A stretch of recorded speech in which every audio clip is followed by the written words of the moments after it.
Olá! Seja bem-vindo a mais um encontro, nossa quinta parte sobre o livro Propósito de Vida, da autora Carol Shinoda. Estamos finalizando esse processo, que para mim foi um processo muito gostoso e muito gratificante. Era um tema que eu tinha muita curiosidade e o livro assim veio realmente para sanar muitos pontos de dúvidas e auxiliar também no processo de atendimento de outras pessoas aí dentro do empreendedorismo, dentro da mentoria. E para você que não me conhece, eu sou Dael Bernardes, mentora de posicionamento de marcas no digitais, e estou com minhas duas amigas aqui hoje, Jamile. Olá, sejam bem-vindos. Eu sou a Jamile, mentora de marketing e vendas, e é um prazer fazer parte desse clube do livro. Tem sido um propósito de vida mesmo para a gente, tem ajudado muito, e pelo menos eu me identifiquei muito com a área que eu trabalho, com esse livro. Tânia, pode se apresentar. Olá, eu sou Tânia Lassi, sou consultora em gestão para profissionais da saúde, e com certeza é muito bom estar aqui, sempre acrescenta muito. Então vamos lá, gente. Hoje a gente ficou de falar sobre a quinta parte do livro aqui, da metodologia, que é a etapa de sustentação. Quero relembrar com você quais foram os pontos que a gente já passou. A gente já passou pelo pilar 1, autoconhecimento, que trouxe aí 3, 6, 7 exercícios, 8 exercícios. Depois a gente passou pelo pilar 2, da empatia, onde nós fizemos 5 exercícios. Depois, sobre experimentação, que é o desenho e implementação do MVP, do seu propósito de vida, achei genial, com um exercício. Depois, o quarto, visão de futuro e planejamento, com mais 2 ferramentas. E, por último, chegamos ao pilar de sustentação, que é o que a gente vai falar hoje. Então, a gente construiu o nosso propósito ao longo dessa jornada, fizemos um MVP, vimos se ele ia funcionar na prática, fizemos ali melhorias depois desse MVP, e agora a gente precisa sustentar isso ao longo dos anos. Não sei se já aconteceu com você, de fazer um planejamento aí lindo, perfeito, às vezes para o ano inteiro, né? Mas quando chega ali em março, abril, menina, você já largou tudo. Por que que isso acontece? Justamente por falta dessa etapa de sustentação aqui que a autora propõe. Então, ela começa propondo esse pilar com algumas atividades. Uma, ela começa falando aqui sobre a gestão do tempo pessoal, sobre aqueles famosos ladrões de tempo, sabotadores aí. Você é daquele tipo de pessoa que fica rolando feed, sabe? E quando você vê, você já ficou ali 2 horas e você nem viu passar e depois você diz que não tem tempo? Pois é, você é um dos ladrões do tempo. Ou você é daquele tipo de pessoa que começa a trabalhar, o celular notifica e a cada 5 minutos você faz uma pausa, e aí, por essa razão, você não consegue entregar muitas das vezes seu trabalho a tempo, ou tem que dormir aí de madrugada, porque o tempo não foi suficiente. Então, ela nos convida a identificar quais que são as coisas que nos roubam tempo no dia a dia. Aí ela até define aqui como coisas que usam o seu tempo, mas na verdade você não gostaria que ele fosse usado dessa forma. E ela dá alguns exemplos, as redes sociais, o trânsito, ligações de uma pessoa que às vezes você atende, ela fica ali 1 hora pendurada com você, né, no telefone, reuniões que você nem deveria ter sido convidado, ou quantas vezes a gente vai para um evento que são 2, 3 dias, e a gente chega ali no primeiro dia, saca que não é para a gente, e a gente se obriga a ficar naquilo ali, né, desperdiçando mais 2 dias de tempo aí de vida. Resolver coisas para outras pessoas que não é da nossa ossada, mas às vezes a gente pega essa responsabilidade para a gente, ou até mesmo o excesso de perfeccionismo. Ficar refazendo um trabalho que era para entregar às vezes em 1 hora, você gasta 4 ou 5 por causa desse preciosismo, né?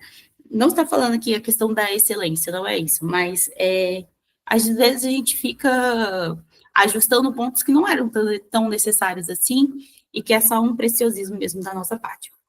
E aí ela pede para a gente escrever uma listinha aí do que é que rouba o seu tempo. E aí depois, com essa lista em mãos, ela pede para a gente refletir o motivo da gente permitir que esses fatos roubem o nosso tempo. E aí ela entra na atividade 2, onde a gente vai identificar qual que é a necessidade que a gente tem por trás desse ladrão de tempo. Eu achei bem interessante, porque, por exemplo, eu até desenhei aqui. Eu, por exemplo, tenho um certo excesso de perfeccionismo. E aí, o que está por trás do excesso de perfeccionismo? E ela dá uma lista de exemplos de necessidades humanas que a gente tem, que às vezes não estão sendo atendidas, e a gente faz isso por meio desses ladrões de tempo. Vou ler algumas delas, por exemplo: afeto, amor, apoio, autonomia, beleza, conexão espiritual, confiança, descanso, harmonia, movimento, paz, pertencimento, reconhecimento, respeito, segurança. Quero convidar você para pensar dentro dessa sua lista, nem que seja mental que você fez. O que está faltando? Por exemplo, aqui no excesso de perfeccionismo mesmo. Eu coloquei aceitação e ordem. Então, muitas das vezes, a gente precisa delimitar, através da ordem, por exemplo, até onde esse trabalho está bom, e depois disso aqui é perfeccionismo. Eu lembro de uma vez que eu fazia terapia que o médico sempre me falava para fazer três metas. Uma meta que era nota 7, outra que era um 8,5, o que era 10 para mim. E quando eu chegava no 7,5, 8,5, já estava bom.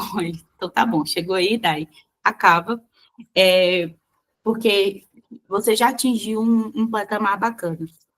Então, quero convidar você a escrever do lado dessa sua lista o que é que está te faltando. Muitas das vezes a gente começa a procrastinar porque a gente não descansa. Você já está cansada ali da rotina do dia a dia, e quando você vê, você ficou ali 1 hora, porque aquele projeto é muito grande, você não dormiu direito, às vezes não teve uma semana legal, emendou trabalho no final de semana, e está faltando descanso.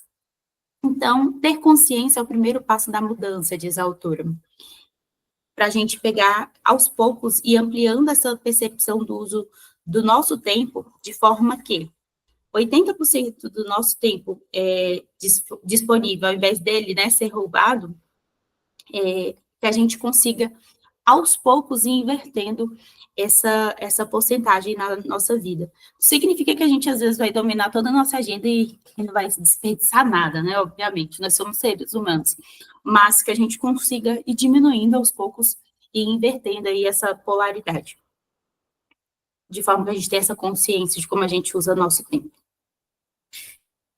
Ela começa aqui a falar sobre a questão de uma ferramenta de gestão de projetos, que ajuda a ter clareza do escopo do projeto, e aí ela define o que é escopo em espanhol, que se chama alcance, quer dizer até onde vai o meu projeto.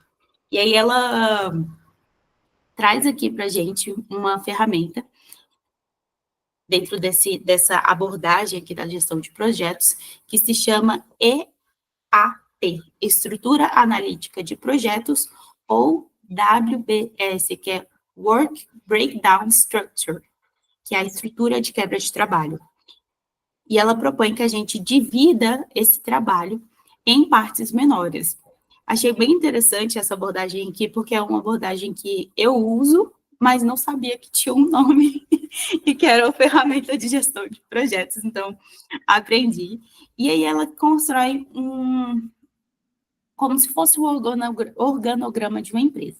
Ela coloca um quadradinho, a vida da Carol, que é o nome dela, e você pode colocar o seu aí, a vida da Day, a vida da Tânia, da Jami, ou de quem estiver assistindo, e ela puxa ramificações para dividir entre algumas áreas das nossas vidas. Aqui, ela propõe a forma que ela faz, que dá certo para ela. Então, ela coloca Carol, autocuidado, estudo do dinheiro, depois o outro quadradinho, família e amigos, aí ela coloca o esposo, gatos, família, depois coloca trabalho, MBA, livro, etc.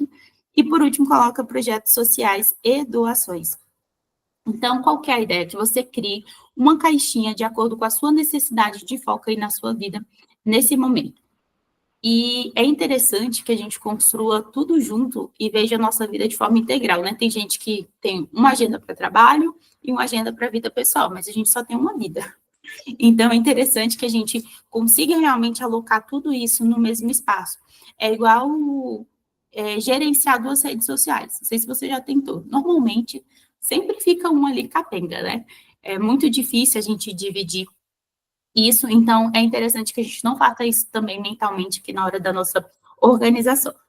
Ela fala que a gente pode estruturar isso aí da forma que a gente quiser, mas que o importante é que 100% da nossa vida esteja realmente nessas caixinhas. E ela colocou aqui uma observação, que eu até coloquei uma exclamação aqui de atenção para ler para vocês, que diz assim, abre aspas, eu percebi que se não incluísse uma área de entrega exclusiva para mim, não tinha energia para atender as demais caixinhas da minha vida. Fecha aspas. E aí eu coloquei até uma observação aqui, quantas vezes nós, como empresários, nós negligenciamos a nossa saúde, a gente deixa de fazer uma atividade física, deixa de se alimentar bem, deixa de fazer uma terapia, de dar tempo para a família, e essa hierarquia de prioridades da nossa vida começa a trocar de polos, de modo que o trabalho começa a ocupar ali, às vezes, 90% da nossa vida, e a gente tem pouco tempo para a gente ou para o outro. Sendo que, quando a gente, por exemplo, dorme melhor, a gente performa melhor, então gasta menos tempo de trabalho.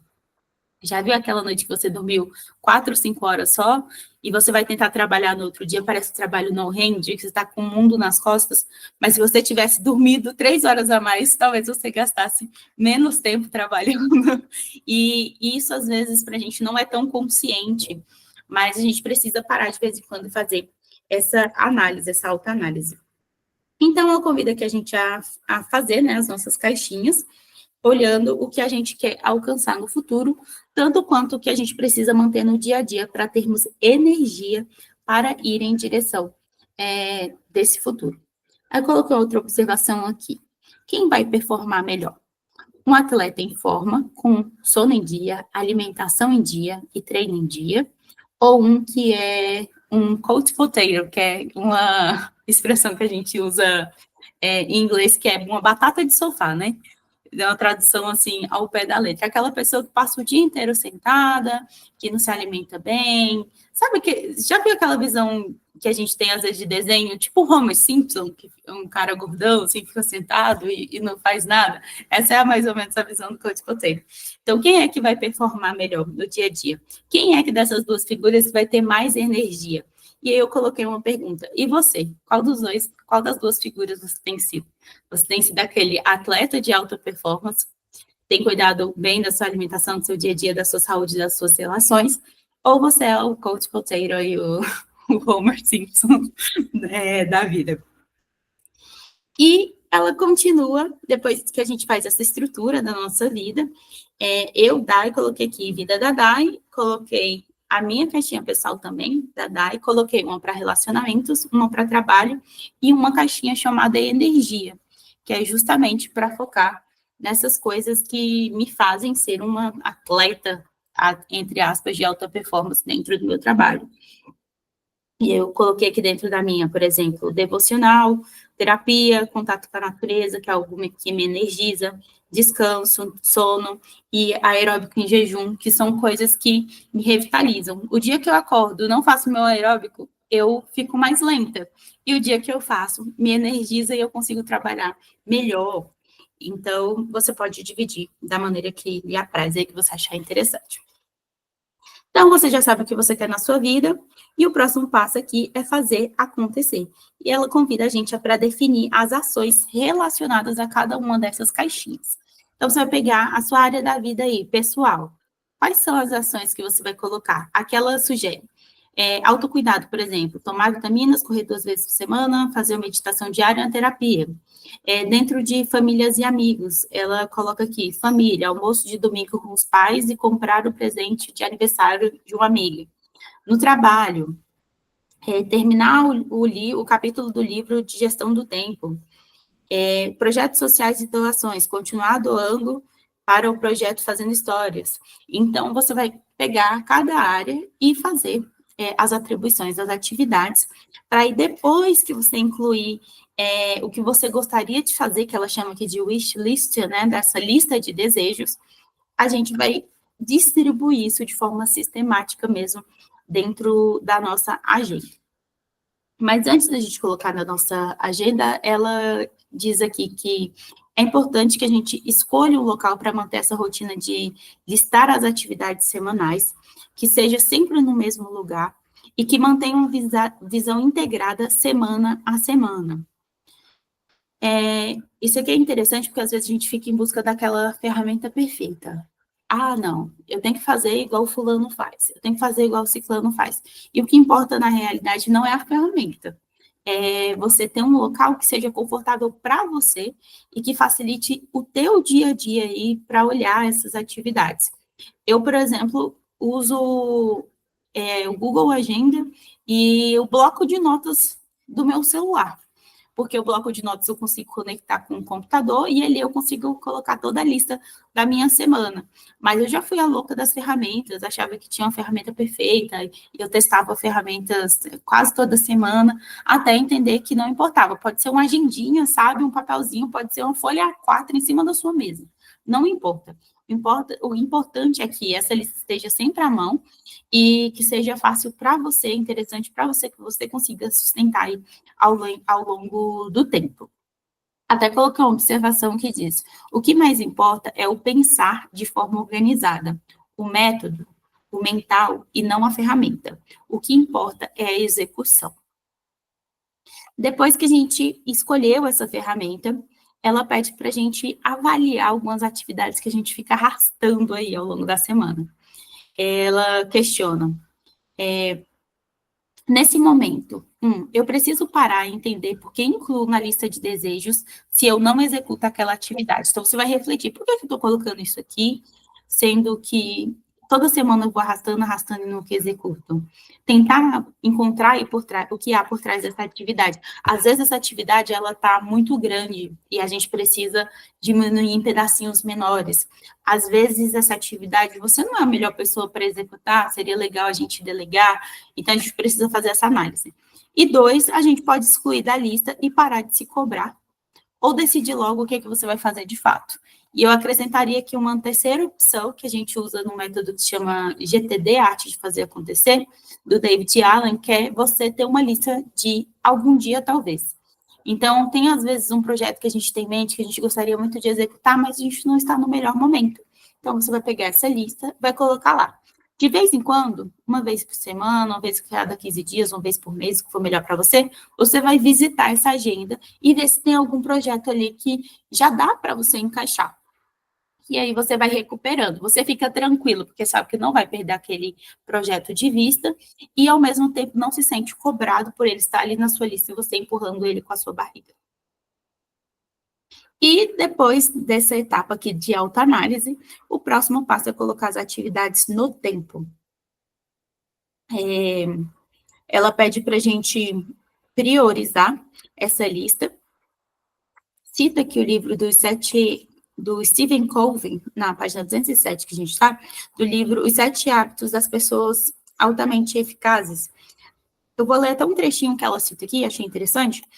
Abre aspas, se você tiver um balde, um espaço limitado, e tiver 3 elementos para encaixar nesse escopo, cascalho, pedras pequenas e pedras grandes, terá que começar pelas pedras grandes, seguido pelas pequenas e, por último, cascalho, que se infiltra pelos espaços remanescentes. Se tentarmos fazer o contrário, começar pelo cascalho, depois colocar as pedras pequenas e, por último, as pedras grandes não vão caber. Fecha aspas. Isso tudo para ilustrar que a forma que a gente prioriza, organiza essas atividades é muito importante. Quando, às vezes, a gente trabalha a semana inteira, trabalha pra caramba, e chega o final da semana e você fala assim, gente, eu trabalhei tanto e parece que eu não fiz nada. Já deve ter acontecido com alguma coisa, com algum de vocês. E por que isso acontece? Porque a gente acabou se concentrando em atividades que não eram as mais importantes, não eram aquelas que nos traziam resultados relevantes ali dentro dos nossos projetos, dentro do nosso propósito de vida, dentro daquilo que a gente precisa evoluir. E por isso, ela continua aqui falando que o balde é o nosso tempo, que é finito e limitado. Tá? A gente precisa fazer bom uso disso. E nessa parte que até fiquei questionando, dizem que o ativo mais importante da gente hoje é a atenção. E a verdade é que o ativo mais importante é o tempo. Porque se a gente não sabe utilizar bem o nosso tempo, a gente não vai realizar nada, a gente vai passar a vida, sabe? Ou melhor, a vida vai passar pela gente. E a gente não vai deixar nada de grande aí ou de transformador no mundo. E quando eu falo assim no mundo, volta aquela reflexão que a gente teve nas semanas anteriores. Esse mundo não significa o mundo inteiro, às vezes pode ser só sua família, pode ser sua vizinhança, mas é o mundo naquilo que você se propõe. E ela continua dizendo aqui que, primeiro, as pedras grandes são as atividades mais importantes que nós não podemos deixar de realizar. As pedras pequenas são necessárias também, mas não tão críticas de serem feitas como as pedras grandes. E o cascalho é aquela atividade, se der, eu faço. E aqui retoma também aquele exemplo que ela trouxe no início do livro para a gente, né? De tarefas importantes, circunstanciais ou urgentes, que a gente é mais ou menos a mesma ideia aqui. No ponto 1, ela pede para que a gente defina primeiro quais são as suas pedras grandes e você coloque elas na tua agenda com horário de início e término.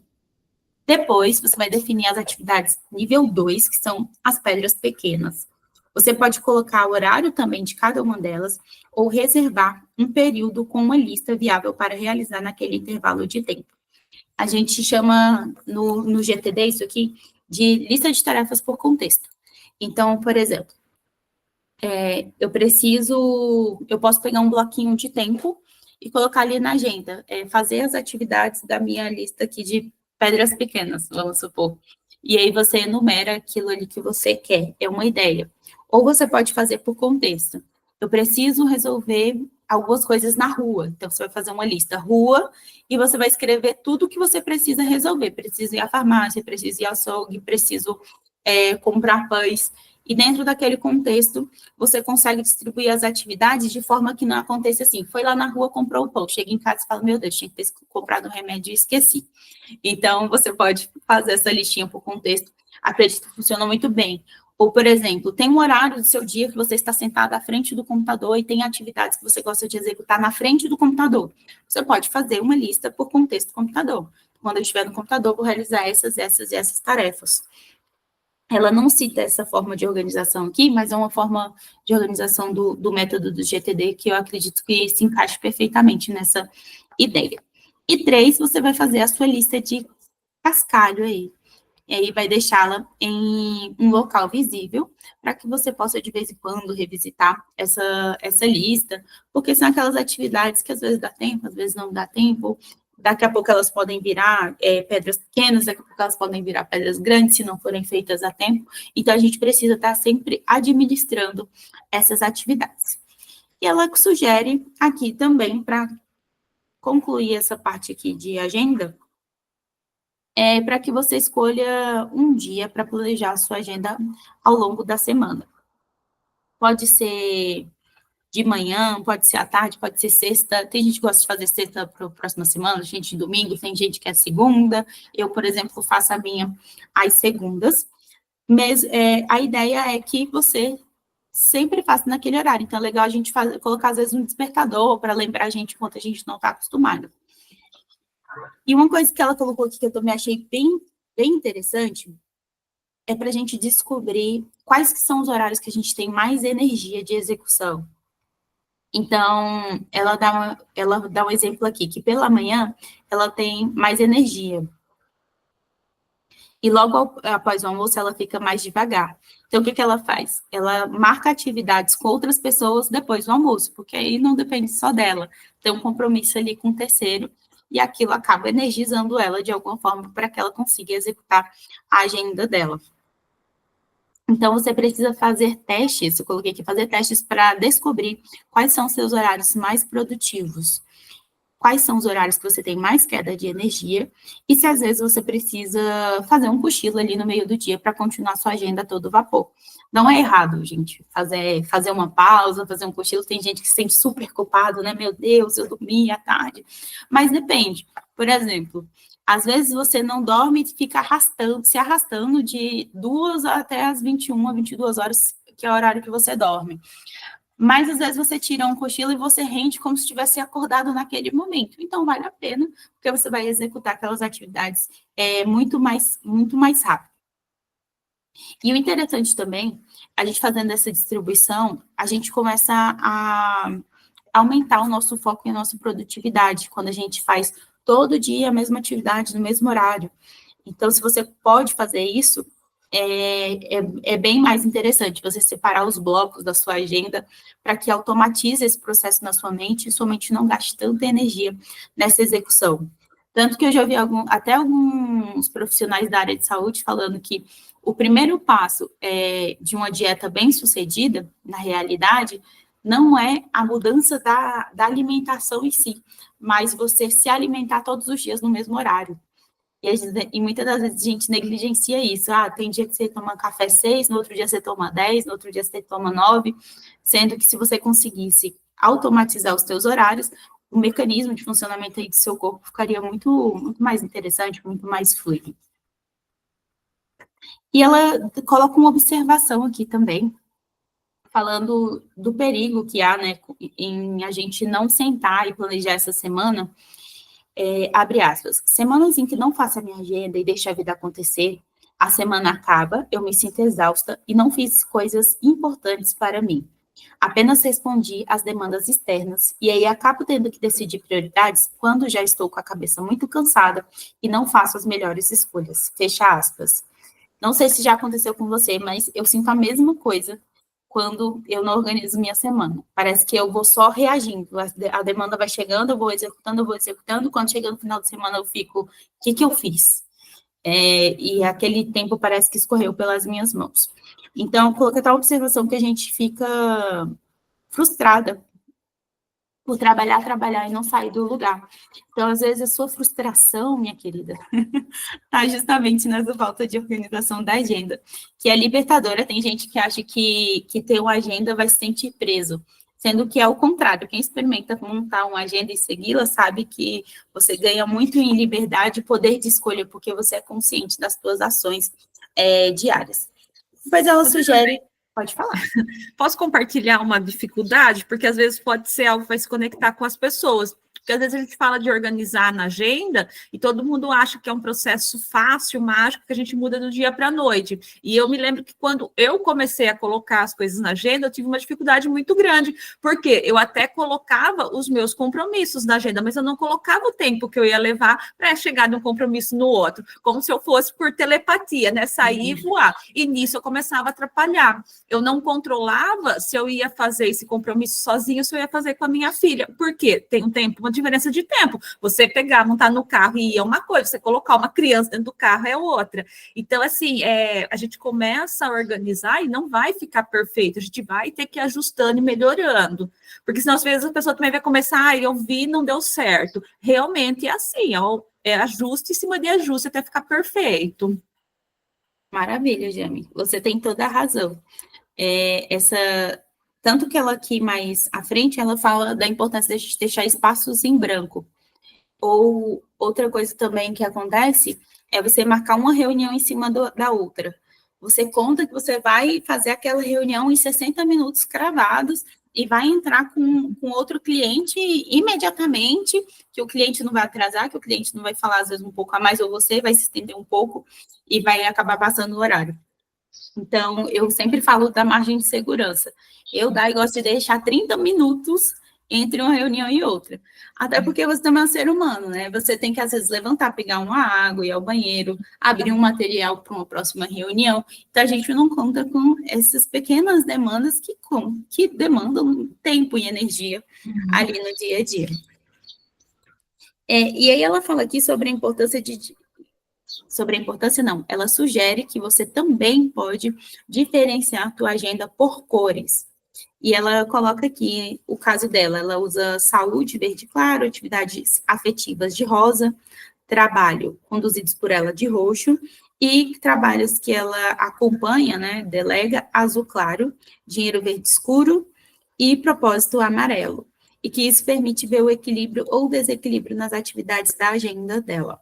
Uma agenda sem rosa, por exemplo, atividades afetivas ou verde claro, saúde, indica que uma hora eu vou me esgotar. São alertas para me manter saudável física e emocionalmente. Eu gosto muito dessa ideia, divido também minha agenda por cores, de acordo com os projetos. Então, a agência é azul claro, os meus trabalhos pessoais, azul escuro, saúde, eu uso verde, atividades da rotina, que é isso que a Jamile está falando, tempo de locomoção, tempo de refeição, eu coloco tudo cinza. Então, faça essa divisão também, você pode escolher as cores que mais se adequam à sua realidade. E conclui aqui falando que as pedras grandes têm dia e horário para acontecer, as pedras pequenas podem ter um dia e horário, mas pode ser só apenas o espaço reservado, e as outras, né, o cascalho é aquela lista de afazeres que você vai deixar aí à mão. Sugiro que deixe esses espaços entre as atividades, porque podem também surgir novas demandas da sua agenda, são aquelas atividades urgentes que às vezes a gente não está contando, que surgem, e se a sua agenda estiver abarrotada, o que você vai fazer? Vai ter que dormir de madrugada para poder conseguir dar conta da agenda completa. E isso vai naturalmente preenchendo a agenda dela ao longo da semana. E pede na atividade 5 para que a gente separe as atividades em pedras grandes, pequenas e cascalhos, para fazer uma listinha. Escolha a sua forma de agenda, se vai ser física ou digital, inclua os seus compromissos, defina onde você vai colocar a sua lista de cascalho e colocar as atividades dessa semana no tempo. Pede também na atividade 5 que a gente faça uma agenda do ano, reservando as atividades que a gente já sabe que vão acontecer. Então, por exemplo, você sabe que tem aniversário da sua família. Por que não antecipar isso, colocar na sua agenda, inclusive colocar um lembrete uma semana antes para comprar os presentes da galera, né? Ou, então, colocar um lembrete em momentos do ano que tem promoções, Dia do Consumidor, Black Friday, e fazer as compras daqueles presentes naquele período para poder economizar. Com essa organização, isso é possível. Se você já marcou as suas férias, para quem tem férias programadas, se tem as aulas dos seus filhos, tem um congresso importante que você vai, para você já distribuir isso ao longo da sua agenda, para facilitar, para quando você for marcar um compromisso, você já saber que naquele dia, aquele horário, você não pode. O 6º, defina a sua rotina de planejamento no tempo. Pede para a gente escolher, né, um dia da semana, e planejar o todo, que foi o que eu adiantei. Colocando aí qual é o dia e horário que você vai planejar essa semana. Aí eu coloco aqui, no meu caso, segundas-feiras, o meu primeiro horário do dia, quando eu sento para trabalhar, é esse meu dia. E pede para a gente revisar a cada final de dia. Então, trabalhei hoje, segundo dia inteiro. Nos últimos 30 minutos ali do seu dia, faz uma revisão. O que ficou para trás, que você não conseguiu executar? Surgiram novos compromissos que precisam ser distribuídos nessa agenda? Houve algum tipo de mudança na minha agenda do que eu tinha planejado? Eu preciso realocar alguma atividade? Preciso executar alguma coisa? Preciso jogar uma demanda para a semana que vem? Então, você pode fazer isso a cada final do dia. E nesse dia que ela sugere aqui também para você planejar a sua semana, você também pode fazer uma revisão geral da semana anterior e da semana que vem ainda, porque você consegue pegar as atividades que ficaram para trás, realocar ao longo do tempo, e consegue ver as atividades para frente, para ver, às vezes, se você consegue adiantar uma coisa ou outra, se surgiu algo que mudou aquela rotina, você vai precisar ligar para alguém, desmarcar um compromisso ou remarcar, enfim, para você ter sempre em mente, sempre assim, em controle a sua agenda. Passo 7, refletir sobre o que sua agenda está dizendo sobre você. Vou abre aspas. É importante refletir sobre o que a sua agenda pode dizer sobre a forma como está conduzindo a sua vida e, a partir disso, avaliar se precisa fazer mudanças para ter coerência entre seu propósito e suas ações. Tempo é vida. Então, como definimos cuidar do nosso tempo diz muito sobre como queremos cuidar da nossa vida. E disciplina é uma forma de amor próprio. Fecha aspas. Achei linda essa frase. Muitas das vezes a gente esquece que quando a gente senta para conversar com alguém sobre algo inútil, muitas das vezes, você está desperdiçando vida. Porque tempo é vida. Quando eu estou em um local, fazendo uma atividade que não era bem o que eu queria fazer, eu estou desperdiçando vida. Então, se a gente conseguir olhar o nosso tempo dessa forma, como vida, a gente, com certeza, vai conseguir administrar melhor o nosso dia a dia. E eu transformei essa reflexão dela em algumas perguntas. Eu quero que você se questione. O que a sua agenda pode dizer sobre a forma como você está conduzindo a sua vida? Se a sua agenda falasse, o que ela diria sobre você? E transformei mais uma em pergunta. Se precisa fazer mudanças para ter, você precisa fazer mudanças para ter coerência entre seus propósitos e suas ações? Ou seja, as suas ações, se olhar só o que você executa no dia a dia, elas me diriam qual o propósito que você vive? Elas definem realmente? Então, quando a gente transforma isso em pergunta e se questiona, fica um pouquinho mais doloroso, né? É lindo ler a frase corrida, mas quando a gente se questiona, dói um pouquinho mais. Aí ela faz uma observação que encontrou ao longo da vida dela pessoas que preferiam deixar a vida acontecer e que diziam para ela que não precisavam ser pessoas neuróticas, que controlam a vida, né, e que a agenda tirasse suas liberdades. No entanto, em geral, eram pessoas que trabalhavam além da conta e já estavam sem essa tal liberdade. Então, muitas das vezes você fala, não quero agenda para não perder minha liberdade, sendo que às vezes você já é escravo dessa vida que você leva e você não observa. Então, a gente precisa tomar cuidado com isso. Eu colocar até observação. A maior parte das empresárias que eu conheço são escravas, quando não tem uma agenda bem definida, organizada por prioridades, que estejam de acordo com os seus propósitos. Então, a gente precisa ter sempre esse cuidado para a gente também não cair nesse erro. Porque se a gente entra no automático, a gente vai automatizando as coisas, vai só aceitando, não para de vez em quando para refletir se as nossas ações, elas são coerentes com o nosso propósito de vida, a gente acaba se tornando escravo da rotina, do dia a dia, ao invés de ter isso sobre as nossas rédeas, sobre o nosso controle. Ela continua aqui falando que ter um plano para o nosso tempo nos ajuda, inclusive, a dizer os nãos que precisamos. Me conta, você tem dificuldade aí de dizer não? Você é um tipo de pessoa que diz sim para tudo? E ela fala que quando a gente tem essa agenda muito livre, a gente fica propensa a aceitar. Ou quando você não tem uma agenda, você fala, não, eu posso, só que você não tem noção do quanto de coisas que você tem que fazer, porque você não tem essa visão geral ali, integral das suas atividades.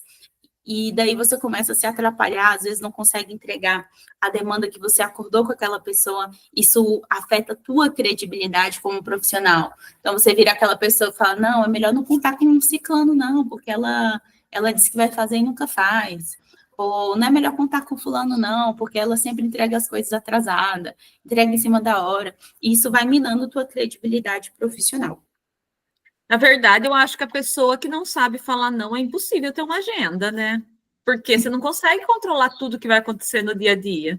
Uma coisa acaba levando diretamente a outra. A pessoa começou a organizar ali o seu dia, ela vai aprender a falar não, por bem ou por mal, no meu ponto de vista.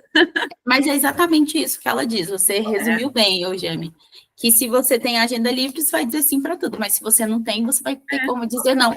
E você tem até a justificativa, né? De falar, olha, fulano até gostaria, mas infelizmente eu não posso, porque eu tenho outro compromisso agendado nesse dia. E fica até bonito, né? Um não assim, que emite valor sobre quem você é. Ele agrega valor e autoridade a você como especialista aí, como empresário na sua área. Ela fala também sobre lidar com o vazio da agenda pode ser difícil, porque encontrar o vazio na agenda nos coloca de frente para o nosso próprio vazio existencial, e isso não costuma ser muito tranquilo de lidar. Pode acontecer de nos enchermos de atividades, mesmo coisas que não são significativas, e arrastarmos o trabalho final de semana dentro, só para não termos que lidar com o fato de que não sabemos o que queremos fazer com a nossa vida. E achei interessante, porque essa semana eu estava na rua e eu entrei no elevador e o elevador ele fez um barulhinho e a moça que estava comigo no elevador, ela, meu Deus, ainda bem que você está aqui comigo, porque senão eu ia me desesperar. Aí eu falei, mas você ia se desesperar por quê? Ela falou, porque eu não gosto de ficar sozinha. E aí eu fiquei pensando assim, como assim a pessoa não gosta de ficar sozinha com ela mesma? Justamente nesse ponto aqui, esse vazio existencial, que muitas das vezes a gente não observa que a gente tem, e a gente fica abarrotando a nossa agenda com compromisso, dizendo não, sim para tudo, para coisas que não são relevantes, porque a gente tem coisas para resolvermos dentro da gente. Então, a gente precisa parar, refletir, analisar e preencher esses vaziozinhos para a gente acabar não desperdiçando a nossa vida com coisas que não são tão significativas assim. E eu coloquei a observação também para a gente tomar cuidado com a tal da procrastinação ativa. Porque, às vezes, você está ocupado, mas você está ocupado não naquilo que te traz resultados a longo prazo ou que está alinhado ao seu propósito. Então, não é bonito, na minha concepção, a pessoa nunca ter tempo para nada. Isso mostra também falta de gestão de tempo. Porque a pessoa acha que se ela trabalha muito é porque ela sabe, ela é produtiva, ela é efetiva. E nem sempre é. Às vezes, trabalhar muito significa também falta de gestão. Assim como ter uma vida desorganizada. Então, a gente precisa tomar cuidado de estar fazendo a atividade certa no momento certo que vai nos levar ao resultado que a gente almeja e que a gente deseja. Continua dizendo aqui na página 215 que às vezes uma agenda cheia pode evitar que olhemos para alguma dor. É como se fossem band-aids que colocamos em cima de uma ferida ainda aberta. Pode ser um artifício válido em alguns momentos, mas em determinado ponto precisaremos encarar o que está por trás disso. Isso acontece muito, pelo menos nas minhas observações, com pessoas que sempre estão querendo ajudar os outros, já viu?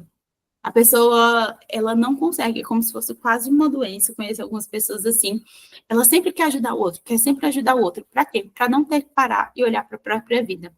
Então, ela tá ferida, muitas das vezes sangrando, ela até fala aqui, aí ela coloca um band-aid como se aquilo fosse estancar o sangramento e continua vivendo como se nada tivesse acontecendo.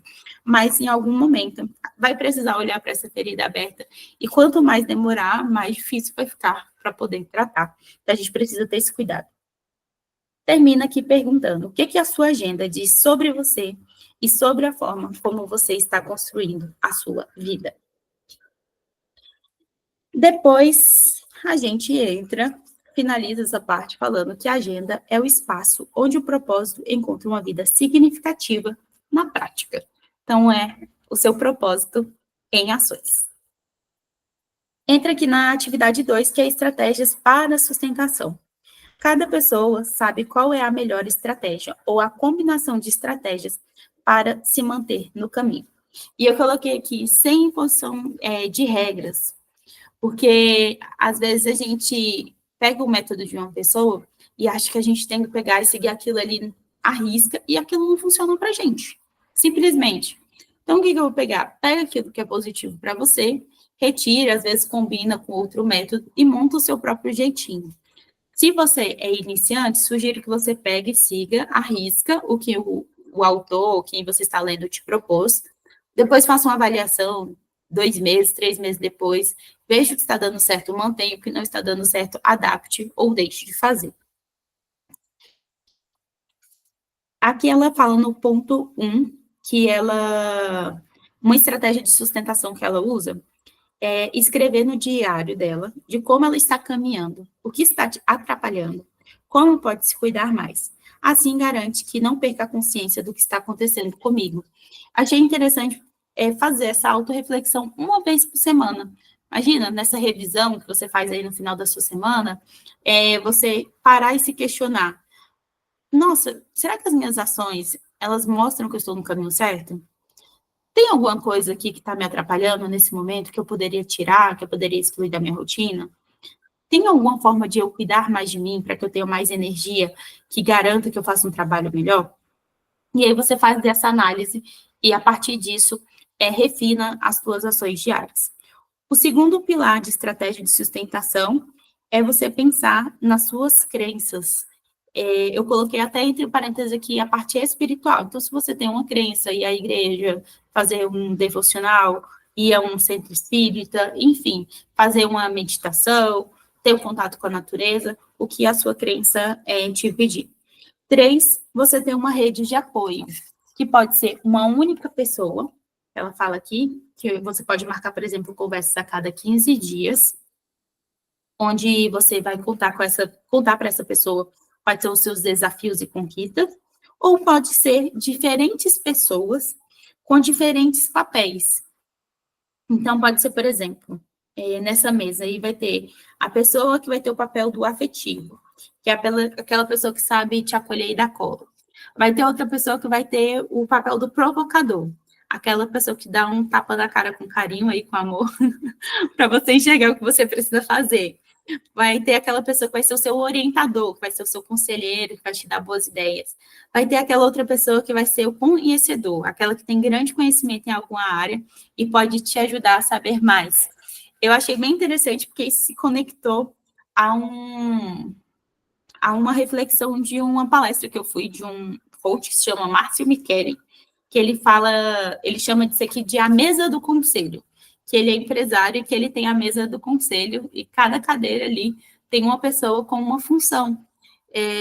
Justamente essa ideia que ela traz aqui. E muitas das vezes, se você não tem esse, eu queria ter uma pessoa que sentasse nessa mesa aqui de orientador, mas eu não tenho. Isso aqui pode virar um livro, por exemplo. Pode se tornar um livro, você buscar um livro que traga essa orientação. Isso aqui pode se transformar em um mentor, pode se transformar em um curso que você compra, que você tem acesso ali àquele suporte, você pode fazer essas perguntas e colocar aquela pessoa, nem que seja momentaneamente, naquele papel ali da sua vida. Então, é uma forma bem legal, porque a caminhada empresarial, muitas das vezes, ela é solitária, né? A gente parece estar sozinho a todo tempo, e fazer isso aqui ajuda tanto a gente a sustentar os nossos planos, como também nos mantermos mais firmes, energizados ao longo do caminho. Inclusive, uma dessas pessoas aqui pode ser seu terapeuta. Eu até brinco sempre assim, a minha terapeuta, ela ocupa um desses lugares aqui, ela é a provocadora, viu? Ela é que me provoca. Me dá uns tapas na cara com amor para que eu me mantenha no caminho. Eu tenho esse papel aqui na minha mesa também de orientador, que é a Jamile, que me dá conselho, que me incentiva, que traz boas ideias para eu poder melhorar os meus produtos. Eu tenho essa pessoa aqui, conhecedor, que é uma professora que é especialista na área que eu estudo. Então, eu tenho alguns papéis desses, inclusive você pode criar novos papéis aqui para a sua mesa, conforme a sua necessidade, e colocar pessoas, livros, cursos, enfim, o que você quiser. O quarto pilar de sustentação que você pode colocar na sua vida, que ela fala, é criar um mantra pessoal. E esse mantra pode ser feito a partir das qualidades que você possui, e você vai repetir ele naqueles momentos seus de dificuldades. Então, ela coloca aqui um exemplo do mantra dela. Carol, você é uma pessoa do bem, verdadeira e positiva. Aí ela achou essas qualidades dentro daquela atividade que a gente fez, para as pessoas dizerem as qualidades que você tem. Ela também escreveu a dela, e ela começou a amarrar e ver quais eram essas qualidades que mais se repetiam.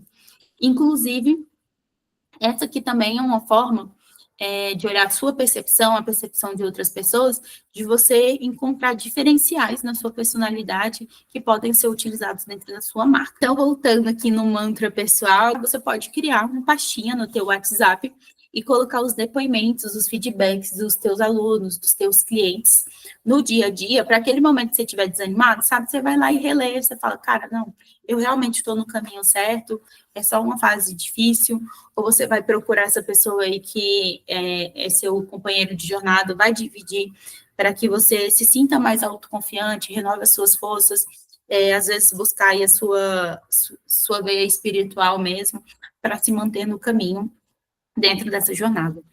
E a quinta ferramenta que a gente pode utilizar também como pilar de sustentação é cuidar dos recursos que a gente tem, dos recursos financeiros, fazendo uma reserva de emergência para ter um recurso para a liberdade, por exemplo.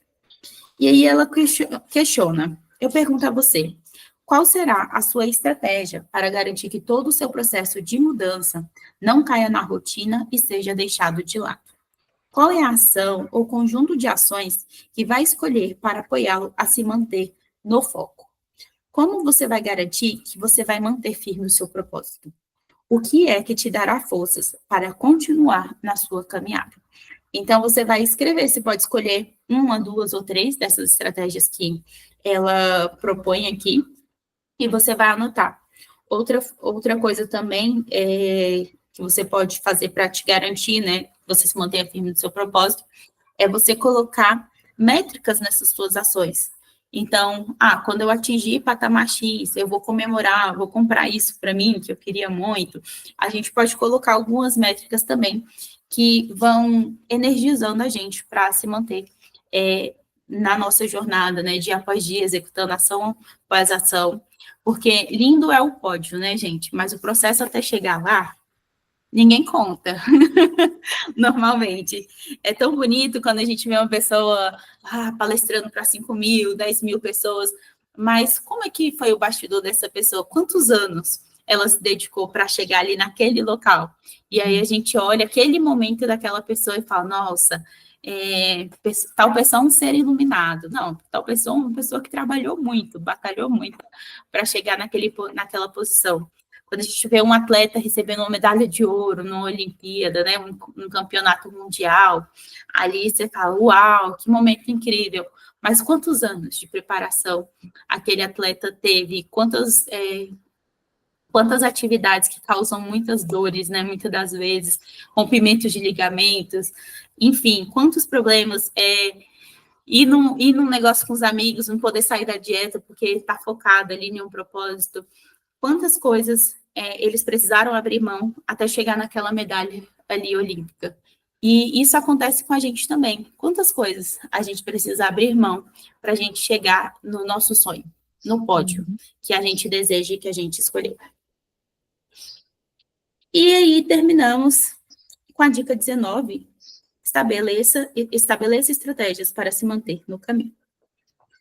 Daí, a gente vai finalmente aqui, já na conclusão dessa última parte, preencher o canvas que ela tinha proposto lá no início, que é aquele barquinho que eu mostrei para vocês.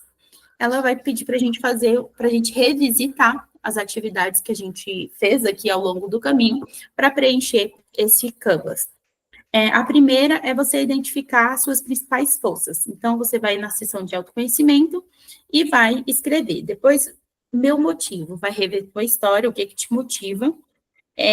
Vai buscar isso em algum ponto de dor, talvez, algo que te faltou e trouxe dificuldade, que te motiva a fazer o que você faz hoje. Ou você pode também procurar no ponto de abundância, aquilo que você teve de forma tão abundante que você fala assim, não é possível que as pessoas não tenham isso aqui, então as pessoas precisam ter e eu vou promover isso. Depois o ponto 3, a que quero servir? Vai relembrar as pessoas que você quer servir e as causas que a gente viu até lá da ONU, que ela trouxe uma lista.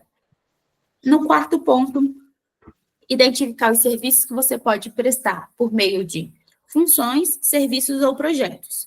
Então, ela dá alguns exemplos aqui só para a gente relembrar. Na função, pode ser professora, coach, autora, que é o caso dela aqui. Serviços, aulas de propósito, projeto de vida, coach, livros, workshops. E nos projetos específicos para prestar o serviço dela. Criar uma rede de coaches e mentores para apoiar empresas com propósito, desenvolver uma formação online para professores que trabalham com projetos de vida dos alunos. Enfim, você pode separar por função, serviço ou projetos, ou fazer só de um, ou misturar, enfim, para ficar melhor para você, dentro dos serviços que você quer prestar e que sirvam a causas que são importantes para você, que estejam alinhados. No quinto ponto, a gente vai finalmente definir o propósito, depois dessa longa jornada, naquele esqueminha que ela já tinha sugerido nos capítulos anteriores, que vai seguir quero, aí a gente vai colocar um verbo no tracinho, depois vai colocar as pessoas ou causas por meio de, vamos colocar as atividades com, e a gente vai colocar as nossas qualidades. E a gente vai ver já como é que vai ficar isso. E os recursos, o sexto ponto, os recursos internos, que são os remos do barquinho. Os internos são as suas crenças, fé e valores. E no outro remo são os recursos externos. Você vai colocar pessoas com quem você pode contar, recursos financeiros, formações e instituições. E assim, com isso pronto, eu não sei se vai dar para ver, a gente vai conseguir realmente montar o nosso barquinho. O sol, a luz é o teu propósito. Então, o meu ficou: quero ajudar mulheres a descobrirem suas identidades e amplificar suas vozes por meio do posicionamento de alta performance, parênteses, através de aulas, palestras, livros e mentorias, fecha parênteses, a partir da minha combinação de visão estratégica, organização e senso estético apurado. Então, ao longo dessa jornada, eu fui, revisitei todos os pontos e selecionei aquilo que fazia sentido. E lembrando que ela fala que esse propósito, ele não é imutável.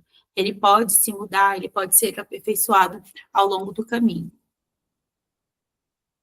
Não vou ler tudo, mas você pode fazer o seu barquinho, e a autora aqui, ela coloca o dela também, então se você tiver interesse, né, você pode adquirir o livro, porque o dela pode auxiliar você a construir o seu, e todo o processo do livro, todas as atividades.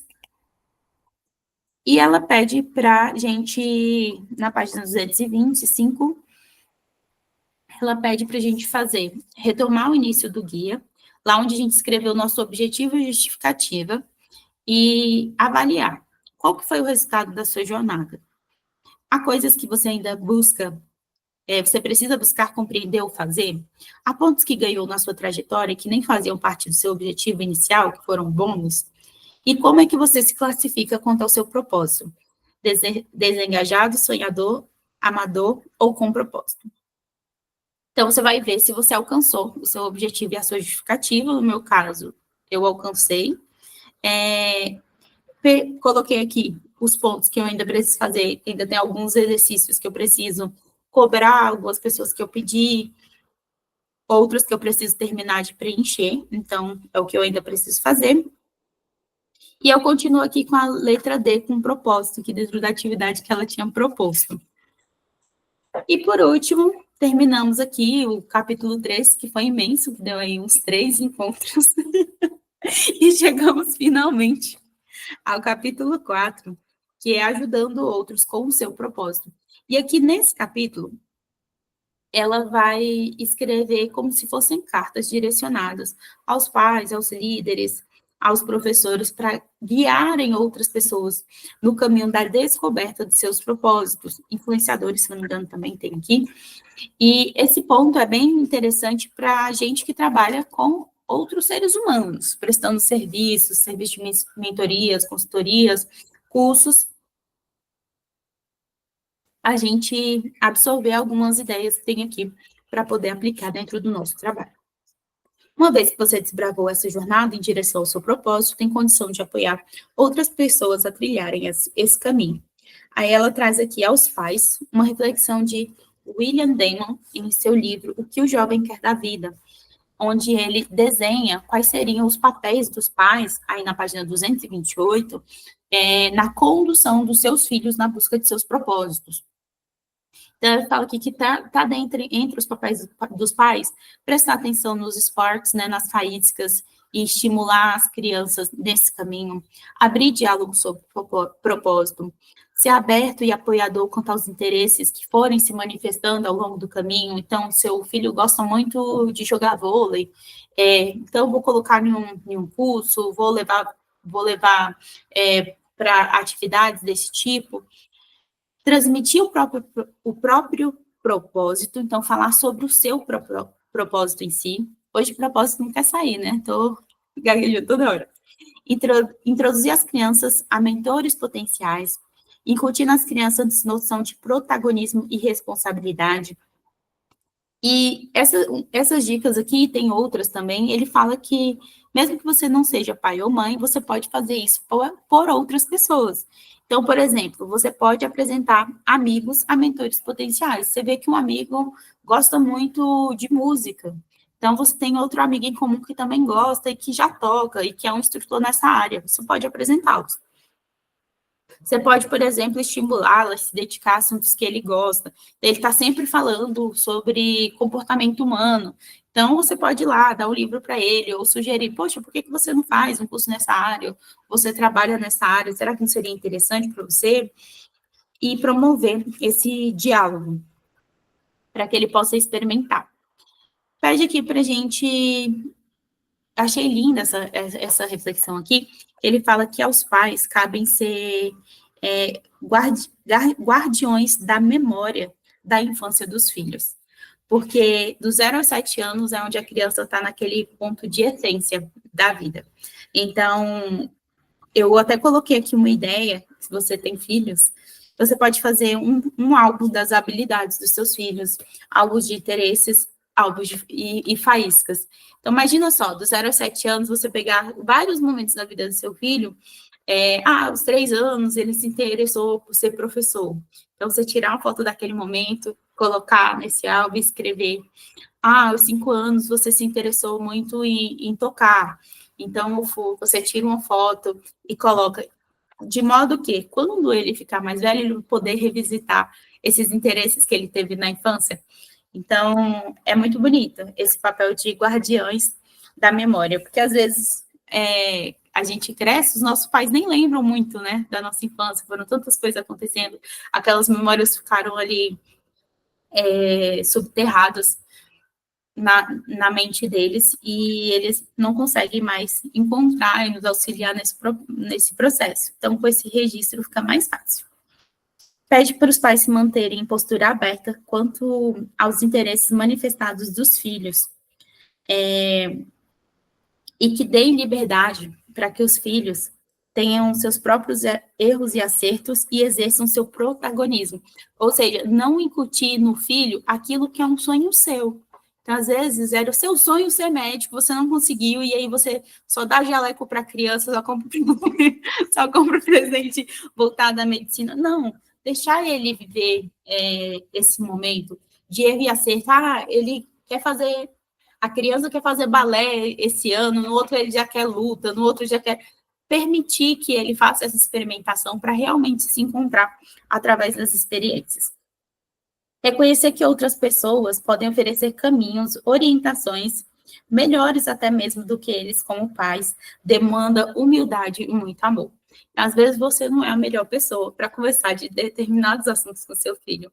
E por que não? Pegar uma pessoa mais capacitada que possa orientá-lo nesse processo. Termina aqui dizendo, orientando os pais que não tratem o trabalho como um peso ou um mal necessário.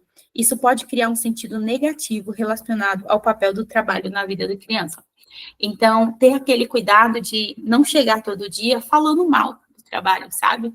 Esse trabalho é muito ruim, eu não gosto disso. E começar a tratar o trabalho como se fosse algo muito pesado, muito enfadonho, muito difícil de manter. Ao contrário disso, incentivar, mostrar que o trabalho é o que coloca a comida na mesa, é o que nos possibilita realizar os nossos sonhos, é o que faz com que nós deixemos um legado no mundo. Então, ter esse cuidado do que você vai falar na frente do seu filho em relação ao trabalho. E conclui dizendo aos pais que não esperem ser perfeitos como pai ou perfeitas como mãe. Tenham a consciência da importância, assim como dos limites de seu papel, já pode ser de grande ajuda para o desenvolvimento do propósito de seus filhos. Fecha aspas. Olha, eu confesso que foi uma das partes mais lindas, assim, que eu achei. Eu não tenho filhos, a Jami tem, mas são orientações preciosas. Aí a gente vem aqui para a carta aos professores, e ela começa aqui falando que é importante que o professor experimente também fazer essa trajetória na direção do seu propósito. E, então, assim, não tem como eu, como professora, como educadora, querer ensinar propósito se eu não viver essa jornada. Então, eu preciso primeiro viver para depois ensinar. Pede também para você não se colocar acima dos teus alunos, dos teus aprendizes, mas ter a consciência que você precisa estar ao lado deles. Então, vocês vão caminhar juntos nesse processo de aprendizagem. Ou seja, aqui, são todos responsáveis pela dinâmica e pela aprendizagem. Fala para você, como professor, compartilhar também algumas vulnerabilidades. Então, às vezes, a gente quer, né, ter aquela visão de que somos pessoas perfeitas, como líderes, como educadores, como empresários, e que também faz parte compartilhar essas vulnerabilidades. Ela fala até de uma experiência onde ela fazia atividades onde propunha que os alunos dela contassem suas histórias de vida. E a primeira a contar a história era ela. E quando ela terminava de contar as histórias, ela perguntava aos alunos como que foi para eles ouvir a professora contando a vida dela. E que teve 2 casos que a marcou. Um de um dos alunos dela, chamado Michael, que disse: professora, eu já te admirava, e agora só admiro ainda mais. E uma outra aluna que comentou, falando que era muito engraçado ver que a professora também tinha tido coração partido como elas. Ou seja, essa vulnerabilidade é onde gera conexão com o outro, onde a pessoa fala, poxa, se ela teve esse problema e venceu, eu também posso. Ou de olhar para você e falar, nossa, essa pessoa é igual a mim. Então, o que ela está falando realmente pode me ajudar, faz sentido, e eu vou trilhar com o auxílio dela. Conclui dizendo que não é fácil a gente trabalhar com temas que mexem com as emoções, e que quando a gente está orientando essas pessoas, a gente precisa ter o cuidado de observar até onde é responsabilidade nossa e aonde se excede essa responsabilidade. E nesse momento a gente precisa orientar que o aluno, o aprendiz, o seu cliente procure um tratamento psicológico, um terapeuta, uma pessoa mais capacitada, a depender do tipo de problema ali emocional que ele está vivendo. Ela fala, não sou psicóloga, assistente social ou qualquer outra profissão que me ajudasse a ter base para apoiá-los com essas questões emocionais. E ainda que eu tivesse essa formação, não era o meu papel, ou seja, não era o papel para o qual ela tinha sido contratada. E eu coloquei uma observação aqui para a gente, principalmente para quem é mentor, ter essa consciência de até onde vai o seu trabalho e aonde ele excede, onde aquele problema daquele aluno, daquele cliente excede, e onde é o momento de você orientá-lo a buscar realmente uma ajuda profissional, e não tomar aquilo como responsabilidade sua, até porque você não foi contratado para isso, como ela diz aqui. Ela abre aqui a tese de doutorado dela, deixa um link para quem quiser conhecer, e traz um texto de Carolina Costa Cavalcante aos professores, que eu não vou ler, porque é bem extenso. E depois, deixa aqui a carta aos líderes. Abre aspas. Vejo pessoas que segregam o trabalho e a vida como se o trabalho não fosse parte da vida, mas apenas algo necessário para ter os meios financeiros para sustentar a vida pessoal, que é onde residem os afetos, as alegrias e o sentido. Então, aqui entra aquilo que a gente conversou anteriormente. A gente não pode ter 2 agendas. É uma agenda, é uma rede social, é uma vida. É uma vida só, você é único. Então, você precisa olhar isso de forma integral. Que a gente, como líder, a gente pode ajudar as pessoas que são nossos liderados, ajudarem eles a se reconhecerem, a reconhecer suas aptidões, as suas potencialidades, para fazer com que esse caminho, né, da busca do propósito deles se tornem mais fáceis. Quando, abre aspas, quando as pessoas sabem por que se levantam da cama para ir trabalhar e percebem que o que entregam sob forma de trabalho tem sentido para elas, tendem a se dedicar de corpo e alma, trazendo sua energia, criatividade e superando as adversidades que surgem no caminho. Então, às vezes, você tem uma empresa que está iniciando e você acredita que só tem como incentivar seu colaborador através do recurso financeiro, aumentando o salário dele, e nem sempre é. Você trazer esse sentido à vida, sentido do trabalho, por que ele está fazendo o trabalho, qual é o propósito final daquilo, e que ele faz parte dessa engrenagem, trazer esse senso de pertencimento, tem um poder imenso aí para essa pessoa se dedicar de corpo e alma a esse projeto e superar as adversidades que surgirem no caminho. E complementando essa visão, ela traz uma matéria da revista Exame, de maio de 2019, que tem como título A Força do Propósito, e traz alguns dados bem interessantes, vou ler apenas 3 de 6 aqui, falando que 120% maior é o desempenho de marcas que se associam ao bem-estar social. 89% dos consumidores acreditam que empresas com propósito entregam produtos melhores. Então, às vezes, você está se tapeando aí com a concorrência para mostrar que seu produto é melhor. E essa percepção de propósito pode aumentar essa percepção em até 89%. Então, aumento de percepção gera aumento de valor percebido, e aumento de valor percebido possibilita aumento de preço. Então, aquilo não se torna caro, sabe? É quando a gente, às vezes, compra um produto de R$ 20 e ele é tão ruim, ao que se propõe, que ficou caro. R$ 20 fica caro, sabe?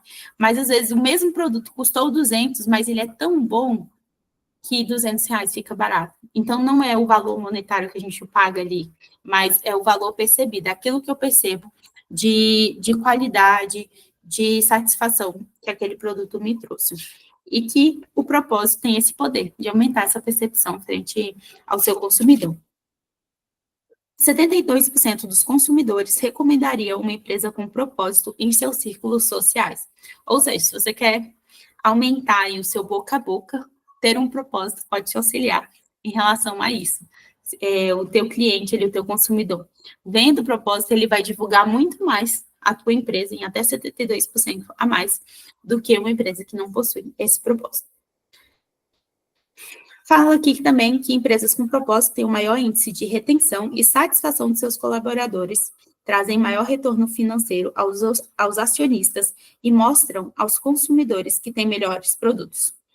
Se você tem uma empresa que roda muito funcionário, talvez o senso de propósito pode te auxiliar nisso. É o que ela diz. Os funcionários estão insatisfeitos, pode trazer satisfação, ter um propósito. E, inclusive, maior retorno financeiro aí, porque os seus consumidores vão te perceber como uma empresa de maior qualidade. Termina com um texto aqui de Thalita Cordeiro, e a última carta é aos influenciadores. A gente está na era do influencer, né, do influenciador, onde não importa se você tem uma rede pequena, se você tem uma rede grande, todo mundo tem hoje esse poder de influenciar, nem que seja uma pessoa. Ela fala que qualquer um de nós pode ser um influenciador. Influenciamos nossos amigos, parceiros, colegas, filhos, sobrinhos, alunos, padeiro, porteiro, todas as pessoas com quem cruzamos no nosso caminho. Ter essa intenção consciente de ajudar pessoas a se conhecerem e fazerem escolhas coerentes com quem elas são e com quem querem ser no futuro, o torna um influenciador de propósito. E isso pode ser feito com ações simples. Aí ela fala que a primeira ação que você pode fazer para auxiliar essas pessoas ser uma influenciadora de propósito é reconhecer um spark, uma capacidade ou interesse na outra pessoa e comentar com ela. Nossa, que legal ver que você tem uma capacidade incrível disso aqui, e aí você falar para ela tomar consciência daquilo ali. 2, às vezes nós enxergamos também o potencial da pessoa em fazer algo a partir de um interesse.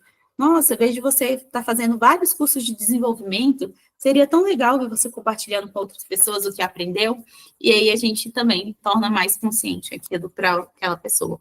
3, podemos ajudar as pessoas à nossa volta a lembrar quem elas são. Então, às vezes a pessoa é um amigo seu, está meio desvirtuado do caminho, está fazendo algumas atividades que não tem muito a ver com ela, você pode relembrá-lo. Fazer algumas perguntas simples, mas poderosas, como você está cuidando do que é importante para você no meio dessa correria que você anda, hein? E aí fazer essa provocação a esse amigo. 4, estimular que as pessoas olhem à sua volta, ajudem outras pessoas, reflitam sobre os que a incomodam no mundo. Porque entra aquilo que ela fala anteriormente. Se eu encontro um ponto que me incomoda, solucionando ele, eu posso fazer daquilo meu propósito e ajudar outras pessoas a solucionarem o mesmo problema. 5, todo esse processo que você viveu no livro pode ser importante para outros também. Aí ela relembra aqui, autoconhecimento, empatia e conexão com o mundo, experimentação, planejamento e sustentação das mudanças no seu dia a dia. Conforme evoluímos com pessoas, naturalmente trazemos evolução ao nosso meio. Então, mantenha seus rituais de reflexão e autocuidado para não entrar no turbilhão da vida e esquecer de si. Então, aqui ela fala que você pode pegar tudo que você aprendeu aqui, conversar com outras pessoas, sugerir a leitura do livro para que essas pessoas também possam se achar. Termina com um texto de Alberto Neri, que se chama Influenciado por Meio da Logoterapia.